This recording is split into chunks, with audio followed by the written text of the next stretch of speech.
Hello guys, കഴിഞ്ഞ ക്ലാസ്സിൽ നമ്മൾ ബി എസ് സിയിലെ സെക്ഷൻ 110 വരെയാണ് പറഞ്ഞു നിർത്തിയത്. ഇനി നമുക്ക് ഇതിൽ സെക്ഷൻ 111, സെക്ഷൻ 112, 113, 114, 115 ഒക്കെ എന്താണെന്ന് നോക്കാം.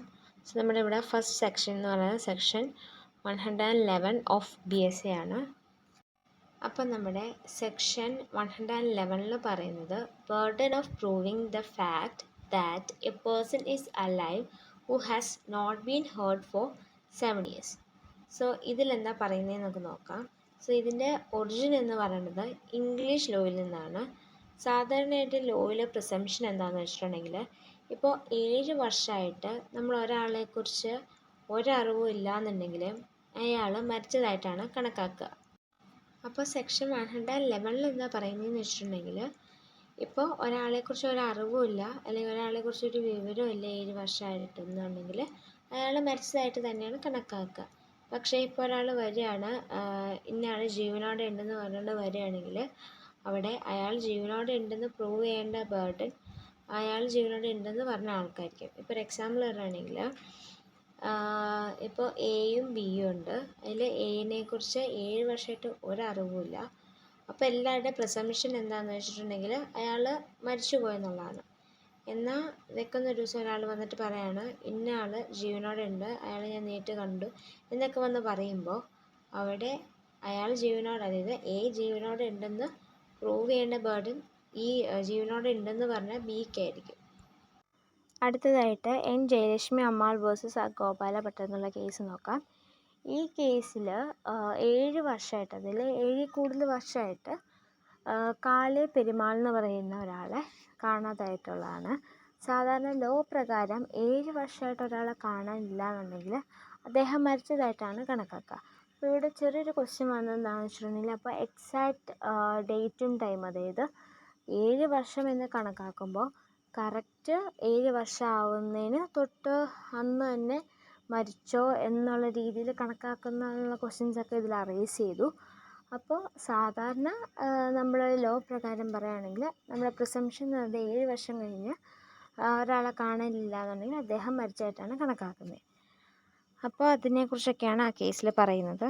അടുത്ത സെക്ഷൻ എന്ന് പറയുന്നത് സെക്ഷൻ 112 ആണ്. 112 പറയുന്നത് burden of proof as to relationship in the case of partners, landlords and tenants, principal and ഏജൻറ്റിനെ കുറിച്ചാണ്. ഇതിൽ പറയുന്നത് എന്താണെന്ന് വെച്ചിട്ടുണ്ടെങ്കിൽ ഇവിടെ ഒരു ക്വസ്റ്റ്യൻ അറൈസ് ചെയ്യാണ്. അതായത് നിങ്ങൾ പാർട്ട്നേഴ്സ് അല്ലേ, അല്ലെങ്കിൽ നിങ്ങൾ ടെനൻറ്റ്സ് അല്ലേ എന്നൊക്കെ പറഞ്ഞൊരു ക്വസ്റ്റ്യൻ അറൈസ് ചെയ്യാണ്. കാരണം എന്ന് വെച്ചാൽ സാധാരണ ആൾക്കാരുടെ ഒരു ധാരണ എന്താണെന്ന് വെച്ചിട്ടുണ്ടെങ്കിൽ അവർ പാർട്ട്നേഴ്സ് ആണ് അല്ലെങ്കിൽ ടെനൻറ്റ്സ് ആണെന്നൊക്കെയാണ്. അപ്പോൾ അങ്ങനെയുള്ളൊരു സിറ്റുവേഷനിൽ ഇവിടെ ആരാണോ ഞാൻ അയാളുടെ പാർട്ട്ണർ അല്ല അല്ലെങ്കിൽ ടെനൻറ്റ് അല്ല എന്ന് പറയുന്നത് അയാളുടെ അടുത്തായിരിക്കും അത് പ്രൂവ് ചെയ്യാനുള്ള ബർഡൻ ഉണ്ടാവുക. അതായത് താൻ വേറൊരാളുടെ പാർട്ട്ണർ അല്ല എന്ന് പ്രൂവ് ചെയ്യാനുള്ള ബർഡൻ അല്ല എന്ന് പറയുന്ന ആൾക്കായിരിക്കും. ഇനി അടുത്ത സെക്ഷൻ അത് സെക്ഷൻ 113 ആണ്. ഇതിൽ പറയുന്നത് burden of proof as to ownership ആണ്. അതായത് ഇപ്പോൾ അവിടെ ഒരു ക്വസ്റ്റ്യൻ എന്ന് പറയുന്നത് ഇപ്പോൾ ഒരു പൊസിഷനിലിരിക്കുന്ന ഒരു വസ്തുവിൻ്റെ ഓണർ ആണോ എന്നുള്ളൊരു ക്വസ്റ്റ്യൻ അവിടെ വരുമ്പോൾ അവിടെ ആരാണോ അദ്ദേഹം ഓണർ അല്ല എന്ന് പറയുന്നത് അയാൾക്കായിരിക്കണം അത് പ്രൂവ് ചെയ്യാനുള്ള ബർഡൻ ഉണ്ടാവുക.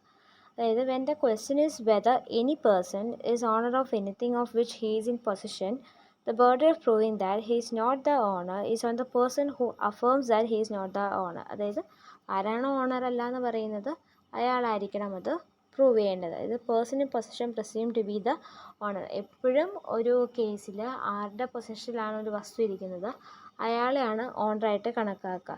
ഇപ്പോൾ ആരെങ്കിലും അത് ഡിനൈ ചെയ്യണം അല്ലെങ്കിൽ അയാൾ ഓണർ അല്ല എന്ന് പറയുകയാണെന്നുണ്ടെങ്കിൽ അവർ വേണം അത് പ്രൂവ് ചെയ്യാനായിട്ട്. അടുത്തത് സെക്ഷൻ 114 ആണ്. ഇതിൽ പറയുന്നത് burden of proof in fiduciary or confidence relationship.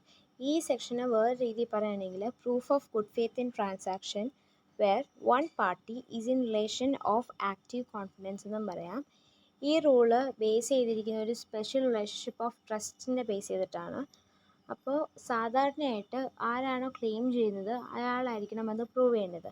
പക്ഷേ സെക്ഷൻ 114 പ്രകാരം ഇപ്പോൾ ഒരു ഡിസ്പ്യൂട്ട് ഉണ്ടാവുകയാണെങ്കിൽ ആ ഒരു ട്രാൻസാക്ഷൻ അവിടെ നടന്ന ഗുഡ് ഫെയ്ത്തിലാണെന്ന് പ്രൂവ് ചെയ്യേണ്ട ബർഡൻ അവരിൽ ആരാണ് സ്ട്രോങ്ങർ പാർട്ടി അയാളായിരിക്കണം. സോ സ്ട്രോങ്ങർ പാർട്ടി എന്ന് ഉദ്ദേശിക്കുന്നത് ഇവിടെ ഇപ്പോൾ ഒരു സൺ ഫാദർ എടുക്കുകയാണെങ്കിൽ അവിടെ കുറേ കൂടി സ്ട്രോങ്ങർ പാർട്ടി എന്ന് പറഞ്ഞാൽ ഫാദർ ആയിരിക്കും. അതേപോലെ അഡ്വക്കേറ്റ് ക്ലയൻറ്റ് എന്ന് പറഞ്ഞ് എടുക്കുകയാണെങ്കിൽ അവിടെ സ്ട്രോങ്ങർ പാർട്ടി എന്ന് പറയുന്നത് അഡ്വക്കേറ്റ് ആയിരിക്കും. സോ അങ്ങനെ പറയുന്ന സ്ട്രോങ്ങർ പാർട്ടി ആയിരിക്കണം അത് പ്രൂവ് ചെയ്യേണ്ടത്. ഇവിടെ ക്ലയൻറ്റും അഡ്വക്കേറ്റും തമ്മിലുള്ള ട്രാൻസാക്ഷൻ നോക്കാം. ഇവിടെ ക്ലയൻറ്റ് അഡ്വക്കേറ്റിന് ലാൻഡ് സെല്ല് ചെയ്യാണ്. അത് കഴിഞ്ഞ് പിന്നീട് ഈ ക്ലയൻറ്റ് തന്നെ ആ ഒരു സെയിലിൻ്റെ ഫെയർനെസ് ചോദ്യം ചെയ്യുക. ഇവിടെ അഡ്വക്കേറ്റാണ് കുറച്ച് സ്ട്രോങ്ങർ പൊസിഷനിലുള്ളത്. അതുകൊണ്ട് തന്നെ ഇവിടെ അഡ്വക്കേറ്റിനാണ് ആ ട്രാൻസാക്ഷൻ നടന്നത് ഗുഡ് ഫെയ്ത്തിലാണെന്ന് പ്രൂവ് ചെയ്യേണ്ട ബേർഡനുള്ളത്. ഇനി ഇവിടെ സണ്ണും ഫാദറും തമ്മിലുള്ള ട്രാൻസാക്ഷൻ നോക്കുകയാണെങ്കിൽ ഇവിടെ സണ്ണ് ജസ്റ്റ് ഒരു അഡൽട്ട്ഹുഡ് എത്തിയിട്ടുള്ളൂ. എന്നിട്ട് സണ്ണ് ഫാദറിന് ലാൻഡ് സെല്ല് ചെയ്യാണ്. ഇവിടെ എന്നിട്ട് നമ്മുടെ സണ്ണ് കുറച്ച് നാൾ കഴിഞ്ഞിട്ട് ആ ഒരു സെയിലിൻ്റെ ഫെയർനെസ്സിനെ ചോദ്യം ചെയ്യുകയാണ്. അപ്പോൾ ഇവിടെ എങ്ങനെയാണെന്ന് വെച്ചിട്ടുണ്ടെങ്കിൽ ഫാദറിനാണ് സണ്ണിൻ്റെ മേൽ കുറച്ചുകൂടി ആ ഒരു ഇൻഫ്ലുവൻസ് അല്ലെങ്കിൽ ആ ഒരു സ്ട്രോങ്ങർ പൊസിഷനുള്ളത്. അതുകൊണ്ട് തന്നെ ഇവിടെ ആ ഒരു സെയിൽ നടന്നത് ഫെയർ ആയിട്ടാണ് അല്ലെങ്കിൽ ജെന്യുവൻ ആയിട്ടുള്ളൊരു ട്രാൻസാക്ഷനാണ് അവിടെ നടന്നതെന്ന് പ്രൂവ് ചെയ്യേണ്ട ബേർഡൻ ഇവിടെ ഫാദറിനാണ് ഉള്ളത്. അപ്പോൾ ഇത്രയേ ഉള്ളൂ.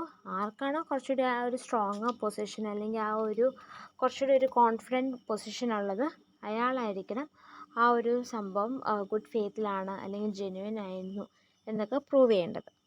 സെക്ഷൻ 115 പറയുന്നത് പ്രിസംപ്ഷൻ ആസ് ടു സർട്ടൻ ഒഫൻസസ് ആണ്.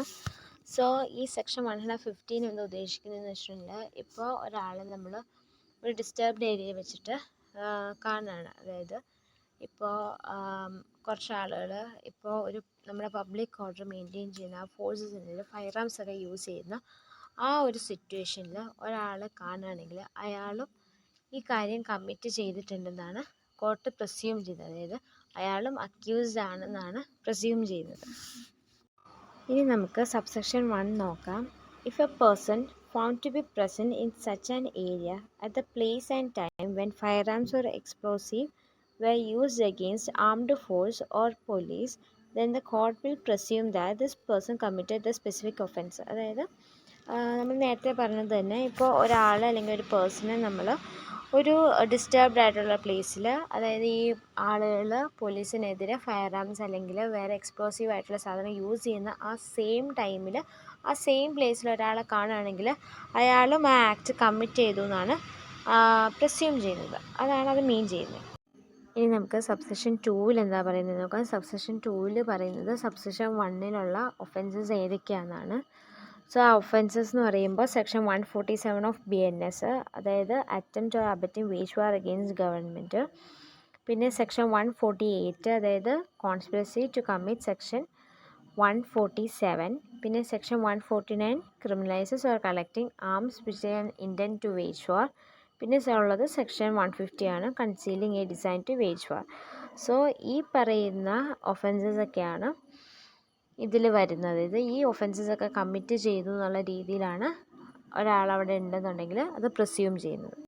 അപ്പോൾ ഇന്നത്തേക്ക് ഇത്രേ ഉള്ളൂ. Thank you.